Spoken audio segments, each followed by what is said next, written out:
But to release him, you would need someone with superior strength. Someone who also had the power of the gods. A god who was really strong.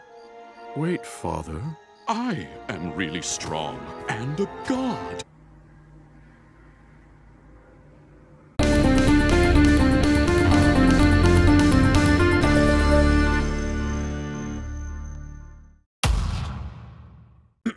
Well, with all due respect, I believe it's most appropriate to simply get the 15th episode over with, because who else is dying for that 16th episode analysis? This one was about Scrooge and the gang having one of their extremely rare failed attempts at retrieving an ancient artifact. This motivates Scrooge to take the unexpected turn to replacing the kids with a more experienced group that could potentially take over. And though Scrooge clearly never had intentions of permanently replacing them, they take it a bit too personally, which is realistic considering how these are indeed children that we're talking about, despite how incredibly invincible they may seem during their adventures. Their maturity is still in question. All while this is going on, Storkules and Selene's father burst into the mansion looking for others possibly worthy of becoming the new god to be crowned, since Zeus was hated and shunned by so many. After time and time again of dealing with this guy, it finally caught up with him and now his powers are stripped. They literally had to tie this man up in order to save the Earth from becoming an icy wasteland in the season 2 finale. Another portion of this episode was focusing on the first date between Daisy and Donald after the events of Louis 11.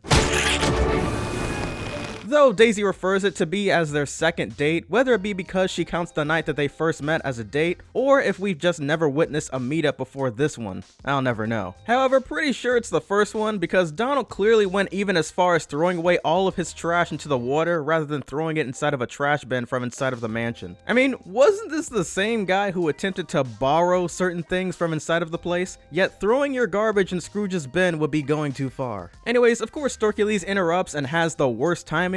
Plus, he clearly doesn't know when to get lost. At this rate, Donald even knows not to try as hard anymore because his terrible luck is basically his identity. But going back to Webby and the triplets, they feel inadequate, so they decide to be put to the test on observing how they would responsibly use their godly powers. And you'd figure that at least Webby would somewhat pass, but instead she actually does the worst of the four. She's given storm-like powers and nearly burns down an entire amusement park. Granted, I believe it was for the best. I mean, they were at Glomgold's park. As for Huey, Dewey, and Louie uses powers of practically the Midas touch, allowing anything he touches to be transformed into gold. Huey gains extreme intelligence as his head begins to form the shape of Jimmy Neutrons, while Dewey, on the other hand, being the special child he is, performs a dance.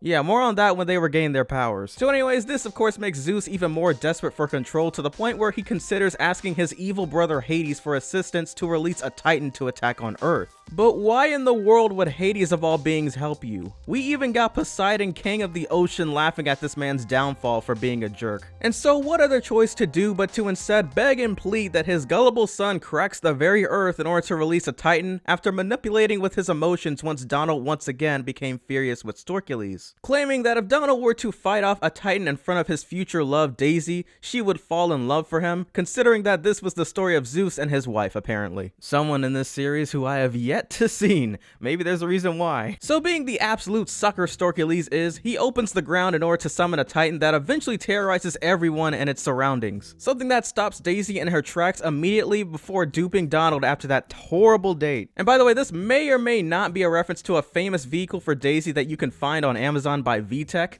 That's my only plausible lead by far. And when all else fails, cause even Selene and Storkules apparently weren't tough enough to vanquish the giant, Webby and the gang finally receive encouraging words from Scrooge, proving that they're irreplaceable to him. So they team up, separating parts of the crown so that they all can possess their godly powers once more in order to save the day. And also the relationship between Daisy and Donald, because she clearly was almost over with him. Oh, and let me not forget to mention Dewey finally using his ability, which I'm only to guess was super strength given his giant leaps and the ultimate kick to damage the Titan. Webby then finishes the beast with a giant lightning bolt, and the day is saved, thanks to the Duck Avengers.